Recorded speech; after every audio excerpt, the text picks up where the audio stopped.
Il est 5h06 sur Europe 1. C'est un fléau qui court nos routes, quasiment impossible à endiguer. On estime à 800 000 le nombre de conducteurs qui roulent sans assurance. Et selon les nouveaux chiffres du fonds de garantie que vous révèle Europe 1 ce matin en exclusivité, en 6 ans, le nombre de victimes de ces automobilistes non assurés a progressé de près de 7%, soit 28 000 dossiers indemnisés l'an dernier par ce fonds de garantie.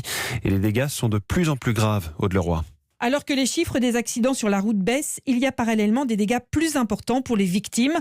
On parle là de celles de conducteurs qui roulent sans assurance. C'est le comportement de ces non-assurés qui inquiète Julien Rensky, le directeur général du fonds de garantie. Peut-être que les comportements au volant des conducteurs non assurés sont devenus plus agressifs, plus violents. Deuxième phénomène, les coûts de l'indemnisation des dommages corporels progressent, notamment la hausse des frais médicaux, la hausse de l'espérance de vie des victimes. Cette violence, Gaëtan Crevier l'a vécue il y a 2 ans, un soir d'été à Paris.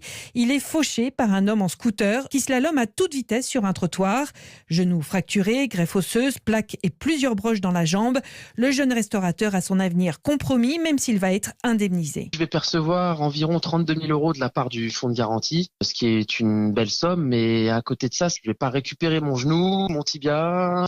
Je sais que je vais souffrir toute ma vie. Je suis amené à peut-être avoir d'autres opérations si les greffes osseuses se sont mal passées. Et aujourd'hui, le fonds de garantie s'inquiète des conséquences du confinement. Avec des conducteurs non assurés toujours plus violents, le phénomène risque de s'aggraver.